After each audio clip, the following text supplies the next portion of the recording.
Pablo es historiador del arte, arqueólogo y especialista en virtualización del patrimonio. Desde 2013 trabaja llevando a cabo reconstrucciones virtuales en 3D del patrimonio, primero desde PAR, Arqueología y Patrimonio Virtual, y actualmente a través de 3D STOA, Patrimonio y Tecnología. Es una empresa que fundó en el año 2021. Ha reconstruido enclaves históricos de todo tipo, ¿no? Desde Segóbriga, el Palacio de Berlanga de Duero, la Basílica de San Pedro del Vaticano, o también desde el punto de vista del patrimonio subacuático, ¿no? Como es el Pecio Romano de Bouferrer. Además, en 2018 impulsó el proyecto CORE, Formación Online en Patrimonio y Tecnología, y es autor, junto con Néstor Márquez, del libro ilustrado La Roma de Constantino. Y además, si no me equivoco, Pablo, vas a estar por la Feria del Libro, ¿no? Lo dejamos ya por ahí, por si a alguien le Sí, interesa. esta tarde estoy por ahí firmando. Gracias, cuando quieras. Vale, pues nada, oye, muchas gracias a ti, Marta, y a toda la organización. Bueno, antes de nada decir que yo he participado como sujeto, digamos, voluntario de estudio en el estudio que ha comentado antes Jadranka, así que estuve allí hace un tiempo en el Incipit y me puse el sistema de las gafas y tal, o sea que he formado parte del estudio, así que animo al resto a que también vayan y participen. Y bueno, como digo, nada, antes de nada dar las gracias al equipo del Ministerio de Cultura y del Instituto del Patrimonio Cultural de España por la invitación para participar en las jornadas. Y bueno, yo en esta ponencia eh, podría hablaros de forma técnica de cómo llevamos a cabo reconstrucciones virtuales, de cómo documentamos con fotogrametría o escaneado láser cualquier tipo de elemento patrimonial y posteriormente incluso podría hablaros de cómo a partir de esa documentación diseñamos las reconstrucciones virtuales que nos permiten crear esos viajes imaginados al pasado, ¿no? Podría dar detalles técnicos sobre cómo utilizamos Blender, ZBrush, Metashape, sistemas de captura de movimiento, realidad virtual aumentada o de las horas que pasamos revisando documentos para poder reconstruir todo con rigor. Pero en este caso no voy a hacerlo. Tengo muchas presentaciones técnicas que podría haber reutilizado, pero que yo creo que aportarían poco en este caso. Y creo que todos sabéis lo que es una reconstrucción virtual, el nivel de realismo al que se puede llegar, por lo que tampoco quiero aburrir con algo que probablemente resulte un poco prescindible ya al final de la mañana y que además quizás sería reiterar un poco muchas de las cosas que ya han comentado otros compañeros y compañeras. Así que quiero plantear esta presentación de forma un poco diferente, intentando a que nos ayude a reflexionar sobre todo en torno al cómo, el por qué y al para qué reconstruimos visualmente el pasado. Las representaciones del pasado permean toda nuestra realidad. Las encontramos en libros de texto, en revistas divulgativas y en redes sociales. Las tenemos en el cine, en las series, en televisión, las encontramos en el cómic, las tenemos en spots publicitarios y en campañas políticas. El pasado se estudia, se construye, se modifica, se destruye, se inventa, se manosea. El pasado nos habla en muchas ocasiones más de nosotros mismos que de aquello que pretendemos revisitar, ¿no? Y entre todos esos usos del pasado, la pulsión por representarlo de forma gráfica, por capturar su imagen, nos ha acompañado desde hace miles de años. Quizás incluso desde los trazos esbozados en la roca con ocre rojo y óxido de hierro, como este bovino que aún se encuentra en la cueva de Lubang Yerigi en Indonesia. Y entonces vosotros pensad lo que significa que en algún momento indeterminado alguien se percatara de que animales como este, dibujados en la roca, ya no existían. Se lo habían comido, a lo mejor se habían hecho ropas con su piel, sus pieles, se habían hecho herramientas con sus huesos, quizás habían realizado algún ritual con su sangre y aún así el animal todavía les miraba desde la roca, ¿no? Estaba allí. La imagen de repente se desveló como una verdadera ventana al pasado, ¿no? La representación de lo que ya no existe.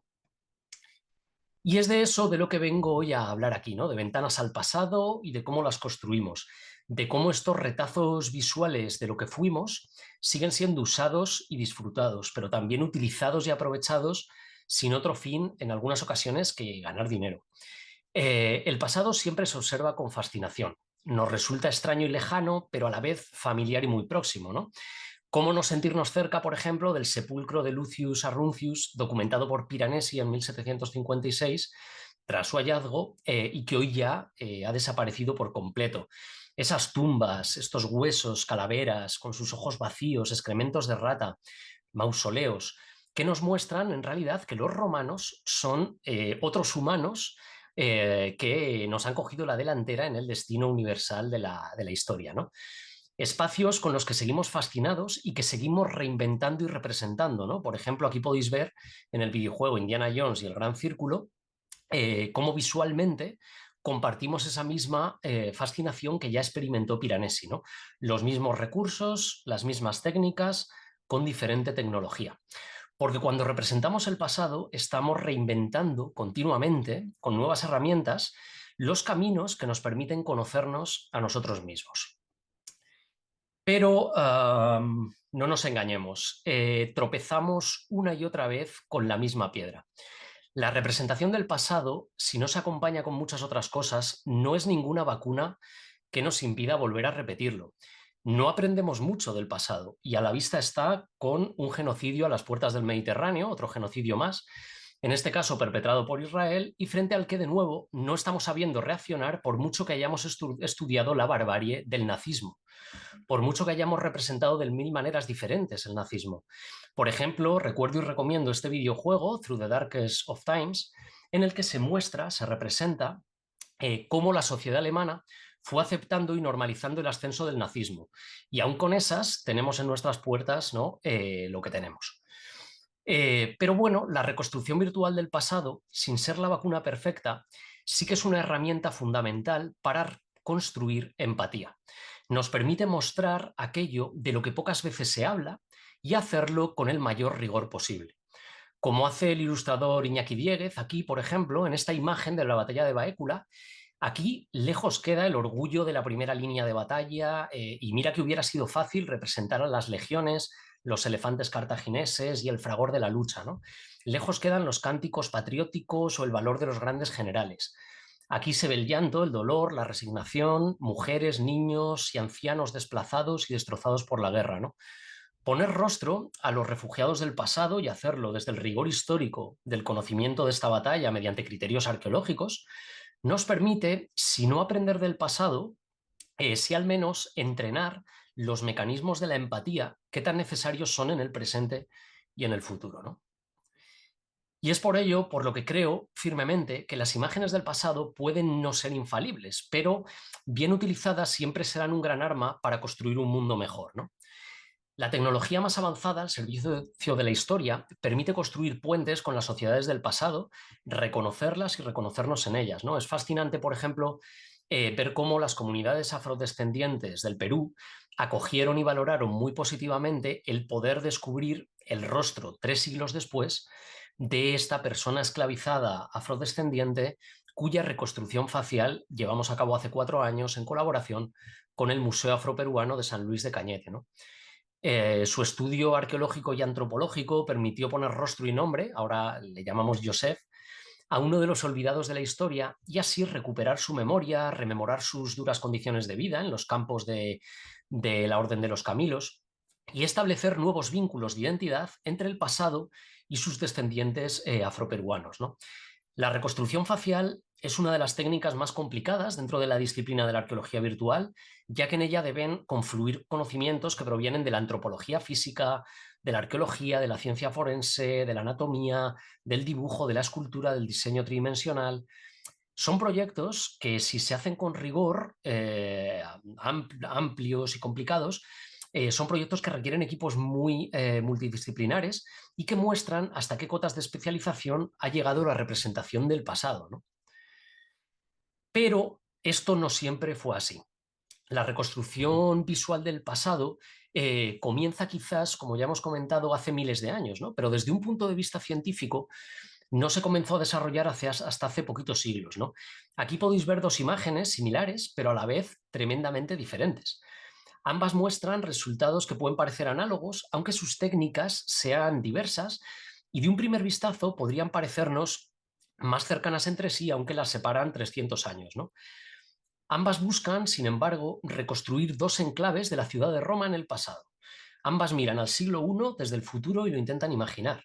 Y sin embargo, lo hacen desde concepciones totalmente diferentes, ¿no? Mientras que la primera de ellas, la de la izquierda, puede parecer más cálida, viva, sorprendente, La de la derecha es sin duda una representación mucho más fría y calculada, ¿no? Bueno, para que lo conozcáis, la de la izquierda es quizás una de las primeras representaciones reconstructivas del mundo romano.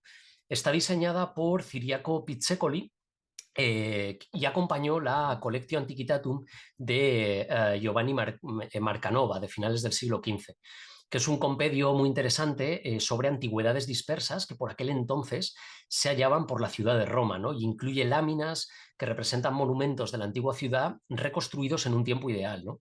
Y aquí, por ejemplo, lo que tenemos a la izquierda es el arco de Tito en pleno desfile triunfal, lo que nos da cuenta de cómo en el 480 se imaginaban los estudiosos de la antigüedad el mundo romano, ¿no?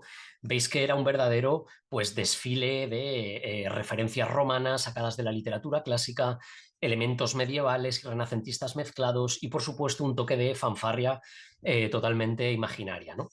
La imagen de la derecha, sin embargo, es totalmente diferente en ese sentido. Se trata de uno de los grabados que realizó Giovanni Battista Piranesi, del que ya se ha hablado esta mañana, para la Antiquità Romane a mediados del siglo XVIII. Y consiste en un tratado, la Antiquità Romane es un tratado erudito que en 4 volúmenes documentaba de forma gráfica todos los monumentos romanos más importantes de la ciudad, ¿no? Termas, foros, templos, teatros, pórticos, tumbas, con afán enciclopédico y consciente de la pérdida de información que provoca el paso del tiempo, ¿no? De hecho, aquí os voy a trasladar las propias palabras de Piranesi, que nos dijo por qué, nos dijo en parte por qué estaba haciendo este trabajo, ¿no? Y es que dejó escrito, viendo que los restos de las antiguas construcciones de Roma, dispersos en gran parte por los huertos y otros lugares cultivados, disminuyen día tras día, ya sea por los estragos del tiempo o por la avaricia de sus propietarios, que con bárbara licencia los van derribando clandestinamente para vender sus fragmentos para el uso en edificios modernos, he decidido preservarlos mediante grabados. Como veis, la representación del pasado no solo como rememoración, sino también como conservación del mismo, ¿no? Y de este modo, en esta imagen desplegó una serie de recursos que a día de hoy todavía utilizamos cuando llevamos a cabo tanto la más precisa documentación como la reconstrucción virtual científica de los restos arqueológicos, ¿no? En esta imagen en concreto vemos 2 alzados del templo de Juno en el pórtico de Octavia de Roma, ¿no? Y os invito a prestar atención a 2 detalles. Por un lado, la presencia de las medidas que aparecen, las cotas que aparecen en los dibujos, y las letras que vemos también apuntando a diferentes elementos dentro de este contexto ilustrado que se sentía capaz de sistematizar y organizar todo el conocimiento del mundo, ¿no? Un espíritu que en parte hemos heredado de la ilustración científica, ¿no? Y por otro lado, algo interesantísimo, como es la representación simultánea y diferenciada de las ruinas y la reconstrucción del edificio. Los elementos representados con los trazos más oscuros son aquellos conservados cuando Piranesi lo dibujó. Y el resto, las partes más claritas, se representan con líneas más finas y son las que corresponden a la reconstrucción de este bien patrimonial en su momento de uso. Estamos así ante las primeras representaciones de una escala gráfica de evidencia y ante el primer uso de técnicas que permiten diferenciar de manera científica entre el cómo es y cómo fue, ¿no? Entre lo que existe y lo que existió.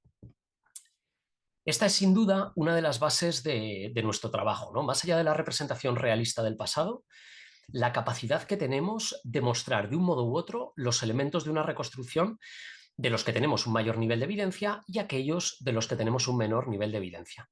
Esto hunde sus raíces, como hemos visto en los grabados de Piranesi, y está presente, por ejemplo, en trabajos como la más grande y famosa de las reconstrucciones físicas de Roma, ¿no? Aquí la tenéis.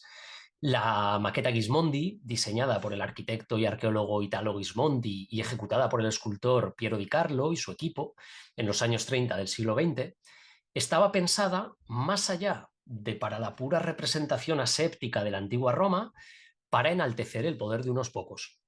Ninguna representación del pasado, y esto es muy importante, es inocente. Ninguna surge de la pura objetividad ni está exenta de su tiempo. Cualquier imagen del pasado nos habla también del momento en el que fue creada, y este es el caso de la maqueta Gismondi. que sería una maqueta fascista para una exposición fascista también.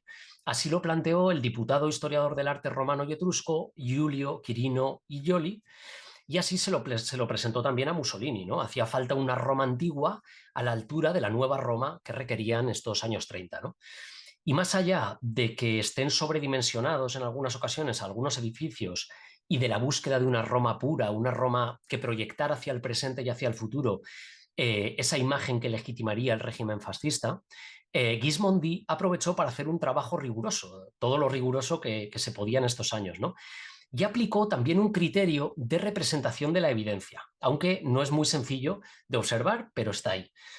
Aquellos elementos que se conocieran menos iban a aparecer apenas esbozados en volúmenes básicos, prácticamente sin ventanas y sin ningún otro detalle, mientras que los que se conocían más, aquellos de los que tenemos más evidencias, van a aparecer representados en todo su detalle, como pueden ser pues, los grandes edificios del Foro o el propio Coliseo, ¿no? Tanto los grabados de Piranesi como la maqueta Gismondi nos hablan de la importancia de las evidencias y del rigor histórico a la hora de reconstruir el pasado. Esta pulsión quedó plasmada hace pocos años en uno de los documentos más importantes de nuestra disciplina, los llamados Principios de Sevilla, Principios Internacionales de la Arqueología Virtual, que se trata de una carta de principios desarrollada en 2012 en el entorno de un encuentro internacional de arqueología virtual, que llegó a la conclusión de la necesidad de marcar una serie de bases para el correcto funcionamiento de nuestro trabajo. Y en particular, en ella se destaca lo siguiente, que procedo a leer, ¿no? Dice, la visualización asistida por ordenador trabaja de manera habitual reconstruyendo o recreando edificios, artefactos y entornos del pasado tal y como se considera que fueron. Es por ello que siempre debe ser posible saber qué es real, veraz, auténtico y qué no. En este sentido, la autenticidad debe ser un concepto operativo permanente para cualquier proyecto de arqueología virtual. Ya sabéis, siempre debe ser posible saber qué es real, veraz, auténtico y qué no. También continúa, dice, cuando se realicen restauraciones o reconstrucciones virtuales, se debe mostrar de forma explícita o bien mediante interpretación adicional los distintos niveles de veracidad en los que se sustenta la restauración o reconstrucción. De nuevo, haciendo hincapié en representar de manera explícita como interpretación adicional los niveles de veracidad. Y luego, por ejemplo, también comenta, toda visualización asistida por ordenador debe ser esencialmente transparente, y esto es muy importante, ¿no? Es decir, contrastable por otros investigadores o profesionales, ya que la validez y por lo tanto el alcance de las conclusiones producidas por dicha visualización dependerá en gran medida de la capacidad de otros para confirmar o refutar los resultados obtenidos. Al fin y al cabo, pues así es como funciona la ciencia, ¿no? Y bueno, inspirados por este empuje, desarrollamos en 2016, junto con César Figueiredo, la escala de evidencia histórico-arqueológica para la reconstrucción virtual del patrimonio. No es la única escala gráfica que existe para representar la evidencia o la incerteza en reconstrucción virtual, y podríamos hacer un amplio repaso por todas las propuestas que han existido en estos últimos años, ¿no? Pero bueno, sí que creo que es una de las que mejor resultado da desde el punto de vista de la investigación y también de la divulgación y difusión de los resultados. Está basada en la escala planteada por el ilustrador Teifiu Oner del proyecto Byzantium 1200, y en ella proponemos la representación de la evidencia con una escala gráfica de 10 colores, aquí lo tenéis, de más frío a más cálido según el nivel de evidencia, ¿no? De este modo, con un vistazo podemos observar qué zonas tienen mayor nivel de evidencia, las más cálidas, y qué zonas tienen menor nivel de evidencia, las más frías, ¿no? Y a su vez, cada uno de los colores está asociado a un tipo de evidencia que se relaciona con la solidez de esta. Por ejemplo, el nivel 2 se asocia con la conjetura basada en estructuras similares, es decir, la reconstrucción en base a paralelos, mientras que el nivel 8, por ejemplo, se relaciona con la fuerte evidencia arqueológica o documental mediante fotografías y plantas detalladas, ¿no? Entonces, bueno, como veis, se trata de un sistema que permite ser transparentes con nuestro trabajo y que nos habla de algo importantísimo en reconstrucción virtual. Y es que todo en una reconstrucción está en ese lugar por una razón determinada, ¿vale? Nada es aleatorio, o casi nada. La reconstrucción virtual se asocia frecuentemente, de forma directa, con la difusión del patrimonio, ¿no? Con la difusión en arqueología. Nos permite, de hecho, pasar del estos son 4 piedras a esto es una vivienda híbrida, por ejemplo, ¿no? Y eso yo creo que ya es una virtud espectacular, ¿no? Pero si queremos defender en el presente la reconstrucción virtual como técnica, si queremos que se pueda seguir llevando a cabo trabajos de reconstrucción virtual visualmente interesantes e históricamente rigurosos, debemos poner en valor otra de sus características, y es que la reconstrucción virtual es, antes de nada, un trabajo de tipo científico que también impulsa la propia investigación sobre el bien patrimonial en el que se está trabajando, ¿no? Reconstruir virtualmente el pasado es hacernos preguntas que nunca nos habíamos hecho. Por ejemplo, ¿cuántas alturas tendría el edificio? ¿Cómo se accedería a los diferentes pisos? ¿Qué uso tendría en cada espacio? ¿Estarían sus muros revocados? ¿Tendría ventanas u otros vanos? ¿Cómo se calentaría?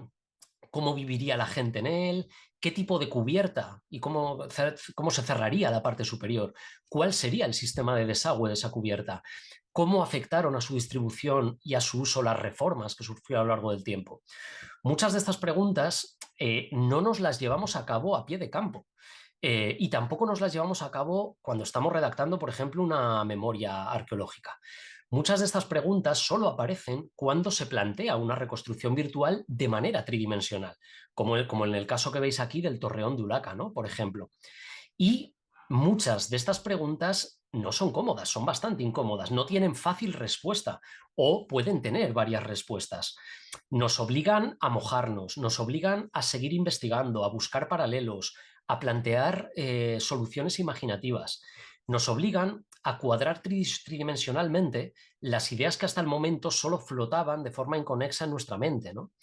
Y este es uno de los mayores valores de la reconstrucción virtual. Y es lo que hace que esta disciplina no pueda ser sustituida por procesos totalmente automatizados, porque la reconstrucción virtual no es el resultado final, es el proceso de investigación y de trabajo. Y bueno, en este sentido, los principios de Sevilla, sin embargo, omitieron también un debate fundamental sin el cual el rigor de cualquier representación del pasado se va a ver totalmente comprometido. Por ejemplo, ¿qué vemos en estas dos imágenes, no? Aquí vemos la evolución del ser humano o la evolución del hombre. ¿Vemos aquí un grupo de cazadores prehistóricos o la idea que nosotros proyectamos de cómo fueron los cazadores prehistóricos, que por supuesto siempre fueron todos hombres y muy hombres? Bueno, desde hace décadas hay arqueólogas como María Ángeles Querol y tantas otras que vienen alertando sobre los sesgos machistas en la representación de la historia o, como ya definió en el año 86 Amparo Moreno, vienen alertando de la omnipresencia de un arquetipo viril que no se corresponde a cualquier ser humano, mujer u hombre de cualquier edad y condición, sino un modelo humano particular de varón adulto que forma parte de las clases y los pueblos dominantes y que afecta a toda la construcción sobre el pasado y presente de la existencia humana. Esto en palabras de la propia Amparo Moreno, ¿no? Como ya he comentado, el modo en el que construimos las imágenes del pasado afecta a cómo entendemos el presente y a cómo construimos el futuro. Pero es que también, como también hemos visto, nuestro pensamiento condiciona el modo en el que creamos estas imágenes del pasado, ¿no? Y el hecho de que, por ejemplo, representemos familias nucleares tradicionales en un poblado del Argar no está relacionado con el conocimiento que tenemos sobre esas culturas, sino sobre cómo proyectamos nuestros propios sesgos en las representaciones del pasado. Entonces, con esto presente, un grupo de más de 50 investigadoras, prehistoriadoras y arqueólogas que se han reunido en torno a la red Past Women, publicó en 2023 este texto interesantísimo que se llama Comunicando el pasado en imágenes, herramientas para la creación y análisis con perspectiva de género, que incluye una guía que puede resultar fundamental ya no solo para analizar las representaciones del pasado, sino también para plantear nuevas reconstrucciones virtuales, y es el test de Baeza. El test de Baeza, y podéis pensarlo ahora teniendo en cuenta o mirando estas imágenes que creamos para la fase talayótica de Son Fornés, el test de Baeza nos propone en esencia que nos hagamos varias preguntas a la hora de analizar o de plantear una reconstrucción del pasado, sea o no tridimensional. Por ejemplo, ¿hay representación equilibrada de personajes femeninos y masculinos? ¿El protagonismo de las personas en las acciones es equitativo? ¿Aparecen personas de diferentes grupos de edad y que se relacionan entre ellas? porque es muy normal encontrar en los museos, en los libros y en cualquier otro lugar representaciones en las que la inmensa mayoría de los personajes son hombres, las mujeres aparecen en segundo plano, las mujeres están estáticas o con tareas estereotipadas, los personajes no se relacionan entre sí, no hay representación de grupos de edad diferentes, etcétera, etcétera, ¿no? Por ejemplo, otras preguntas son, ¿se representan personas con diversidad funcional? ¿Se representan tareas cotidianas de reproducción, cuidado y mantenimiento?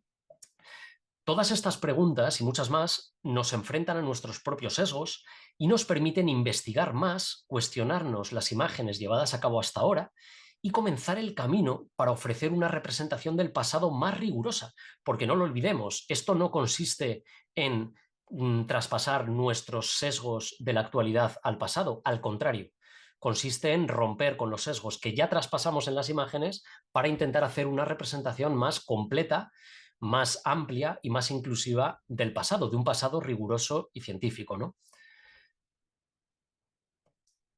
Por esto, quizás también resulta más preocupante la proliferación de imágenes y vídeos llevados a cabo con inteligencia artificial generativa, ¿no?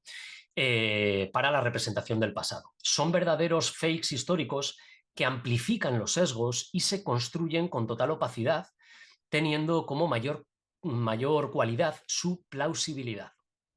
Nos creemos, por ejemplo, el rostro de una mujer micénica recreada con IA o de una visita en primera persona a la construcción del acueducto de Segovia porque son algo plausible. Es decir, según la RAE, y como explica muy bien el investigador Alberto Venegas, son plausibles lo que es digno de aplauso. Es decir, son imágenes que nos resultan sorprendentes, que nos arrancan el aplauso y que dejan durante unos segundos impresionado al espectador, ¿no?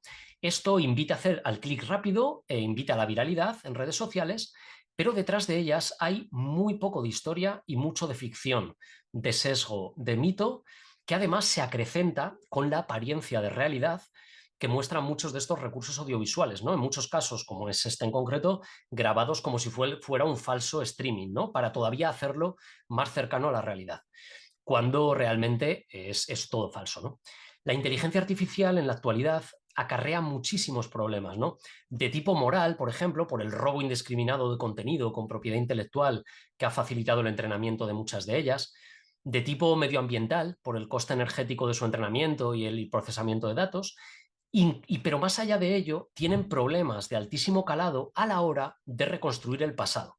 Por ejemplo, la proliferación de supuestas imágenes del pasado que en muchos casos puede llegar a confundirse con imágenes reales, por ejemplo, pinturas de Rembrandt fake, que nunca han existido y que se confunden y se revuelven en la coctelera de Internet con las verdaderas, o construidas, o que pueden parecer incluso construidas mediante criterios científicos, pero que nada más lejos de la realidad, que están actualmente llenando de ruido los repositorios que en muchos casos sirven para que avance la investigación histórica, histórico-artística y arqueológica. Es decir, estamos llenando de bulos, de fake y de ruido el material con el que investigamos, lo que ya es bastante preocupante, ¿no?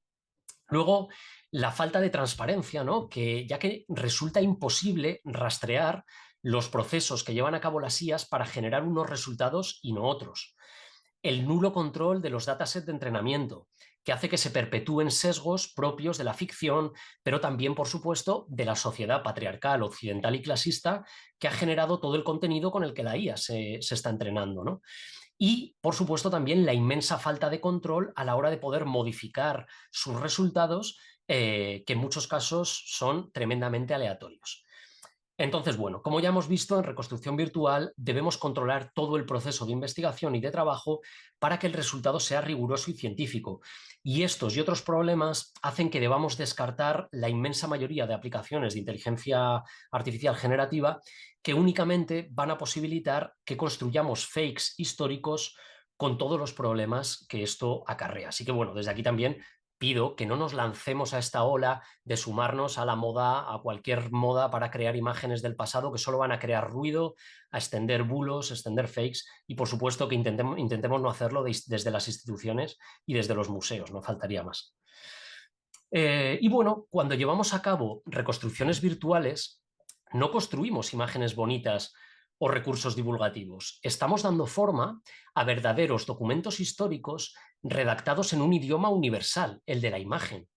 Estamos posibilitando que se pueda ver este pequeño vídeo, por ejemplo, en el que millones de personas pueden saber cómo navegó un barco de la Edad del Bronce, el Ulgurum, cómo se movían sus velas, cómo sonaba el mar a su paso, cómo crujía su cubierta con el paso de los marinos y con el peso del cargamento, ¿no? Y todo ello con criterios rigurosos y tras una investigación que permite conocer cómo era, ¿no?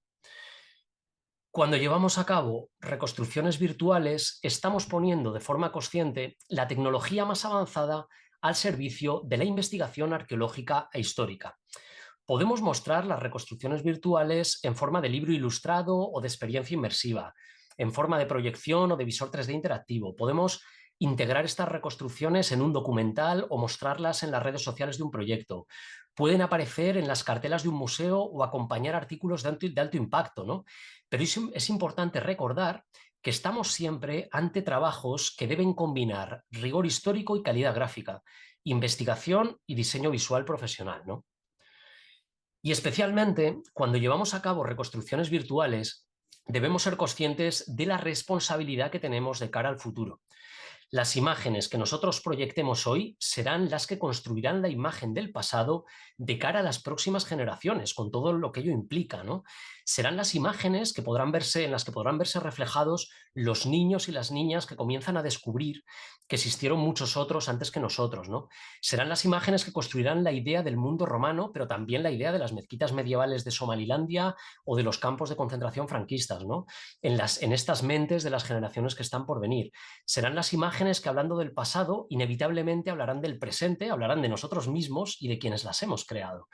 Entonces, creo que está en nuestra mano que la reconstrucción virtual que hacemos hoy vaya más allá de la representación reiterativa y pretendidamente aséptica de un pasado inventado, ¿no? En nuestra mano está que sean imágenes cada vez más rigurosas y críticas, con la habilidad de enriquecer la capacidad de empatía de aquellos que están por venir. Así que, nada, muchas gracias.